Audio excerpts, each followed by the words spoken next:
Hey everyone, ever stop to think about how your Bluetooth headphones, your Wi-Fi at home, and the internet itself are all connected? I mean, they seem so different, right? Well, they're all part of the same big family, computer networks. And today, we're going to break it all down, from the smallest network that fits in your pocket to the massive one that covers the whole planet. Let's get right into it. So let's start with the absolute basics. What even is a computer network? It's actually pretty simple.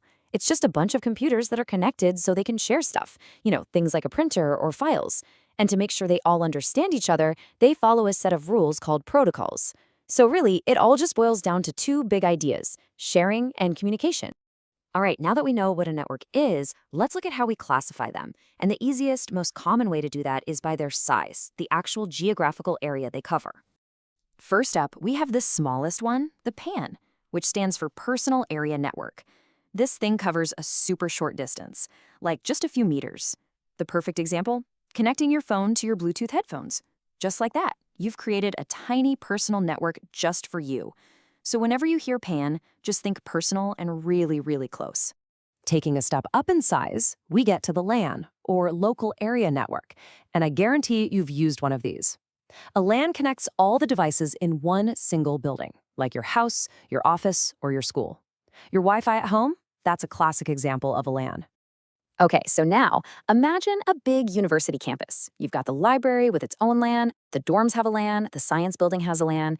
When you connect all of those separate LANs together across the campus, you get what's called a CAN, or a Campus Area Network. And we can go even bigger. Next up is the MAN, or Metropolitan Area Network. Just like the name says, this kind of network is big enough to cover an entire city or a large metro area. So it's way bigger than a LAN, but it's not quite the biggest one yet. And that brings us to the biggest of them all, the WAN, or Wide Area Network. A WAN is basically a network of networks. It connects LANs and other networks across huge distances, like entire countries or even continents. And here's the most important thing to remember. The internet is the world's largest WAN. So we've talked about the size of networks. Now let's switch gears and talk about their shape. How are the devices actually laid out and connected to each other? Well, in the tech world, we call this network topology, and it's super important for understanding how a network actually works. So what is topology?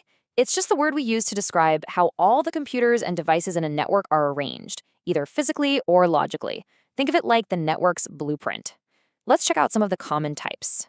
First, you have the bus topology. This one's about as simple as it gets. Every single device is hooked up to one single main cable, which we call the bus or the backbone. All the information just travels up and down this one central line. Next up is the ring topology.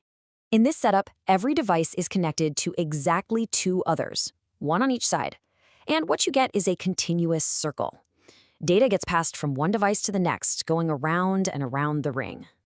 Now, this next one, the star topology, is probably the one you'd see most often.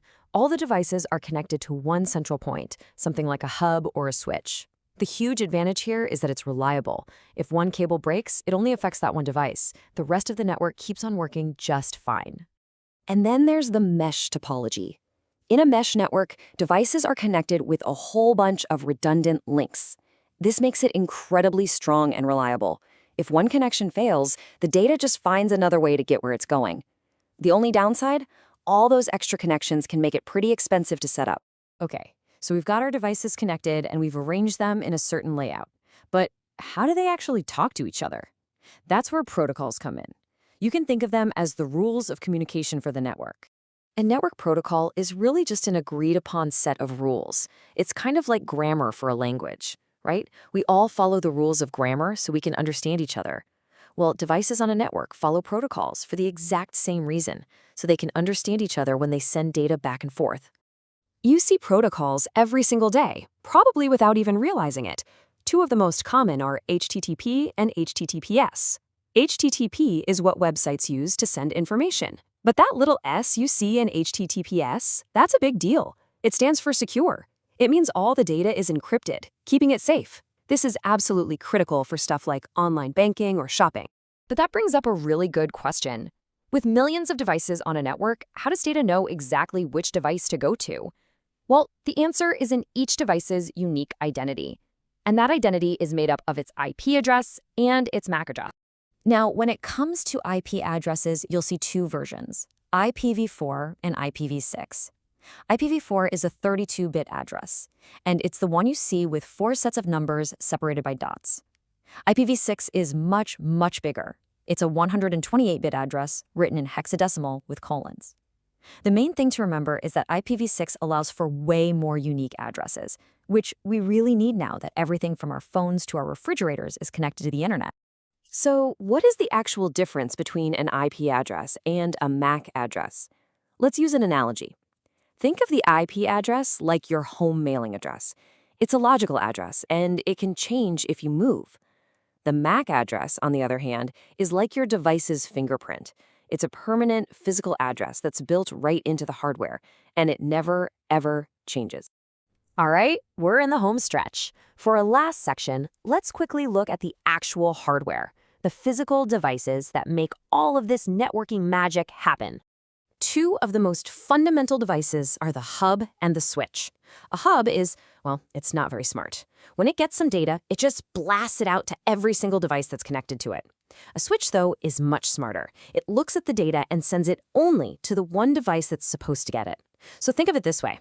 A hub shouts the message to everyone in the room, but a switch politely whispers it directly to the right person. Okay, so based on everything we just covered, I've got a little question for you. Think about your Wi-Fi network at home. What kind of topology do you think it uses? And is it a LAN or a MAN? Drop your answers in the comments below. It's pretty amazing when you think about it. These networks are the invisible architecture of our modern world. Understanding them is understanding how we all